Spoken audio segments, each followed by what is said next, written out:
রাহিম। প্রিয় এলাকাবাসী, আসসালামু আলাইকুম। কেমন আছেন? এই যে এখানে এতক্ষণ কি করলাম জানেন? কি করলাম বলেন তো? আপনাদের বগুড়াবাসী, বিশেষ করে বগুড়া শহরের মানুষের বহুদিনের একটি আশা ছিল, বহুদিনের একটি প্রত্যাশা ছিল যে বগুড়া শহরটি একটি সিটি কর্পোরেশন হবে। আমরা 2001 সাল থেকে এটির কাজ শুরু করছিলাম। নর্মালি সিটি কর্পোরেশনের যে সকল সুযোগ সুবিধা থাকে আপনারা দেখেছেন 2001 থেকে 2006 সাল পর্যন্ত আমরা ধীরে ধীরে সেইগুলোর ম্যাক্সিমাম, বেশিরভাগ যেগুলো সুযোগ সুবিধা থাকে একটি সিটি কর্পোরেশন হলে সেই সুযোগ সুবিধাগুলো আমরা গড়ে তুলেছিলাম।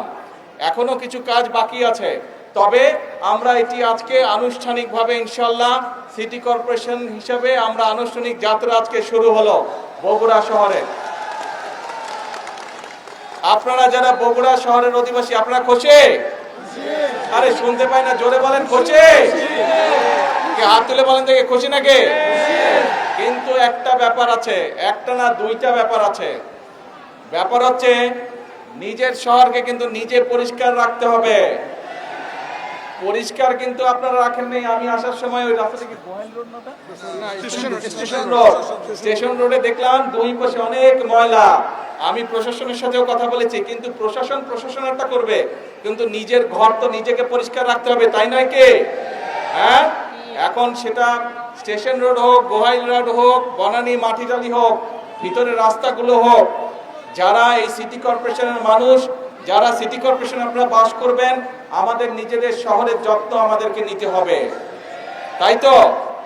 আমরা সবসময়, আপনারা বলেন যে বগুড়াকে, আপনারা বগুড়া শহরকে একটা মডেল টাউন হিসেবে গড়ে তুলবেন, কিন্তু মডেল টাউন করতে গেলে তো শুধু সরকার একা পারবে না।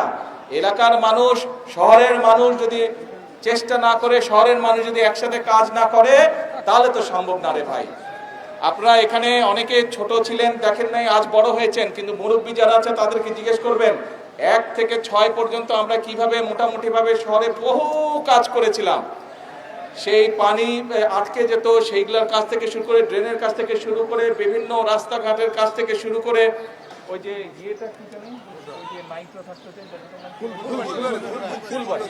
ফুলবাড়ির ওইদিকে যে ভিতরে রাস্তাঘাটগুলো ছিল, সেই রাস্তাঘাটগুলোকে ঠিক করা সহ, ড্রেনেজ ঠিক করা সহ বিভিন্ন কাজগুলো আমরা করেছি। এই দুই পাশে করতর, ওই পাশে যে ব্রিজগুলো ছিল, আগে ছিল একটা ব্রিজ, আপনাদের এই বিএনপি সরকারে কিন্তু 6টা না এক্সট্রা আরো 6টা ব্রিজ আমরা তৈরি করেছিলাম। কিন্তু এই সবগুলাই আরো কাজ করা যাবে, কিন্তু আপনারা যদি যত্ন নেন, যত্ন নিতে হবে, পারবেন তো? ঠিক আছে, দেখবো যে বগুড়ার মানুষ নিজের শহরের কতটুকু যত্ন নেয়, ঠিক আছে?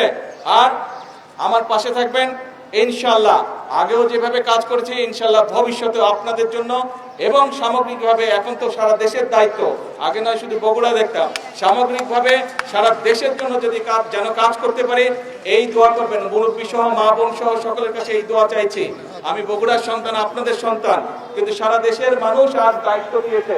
সারা দেশের মানুষকে যাতে বগুড়ার মানুষের মতো খুশি করতে পারি, তাদের সমস্যার সমাধান করতে পারি, সেই দোয়াকে আমার বক্তব্য শেষ করছি। আল্লাহ হাফেজ, আসসালামু আলাইকুম।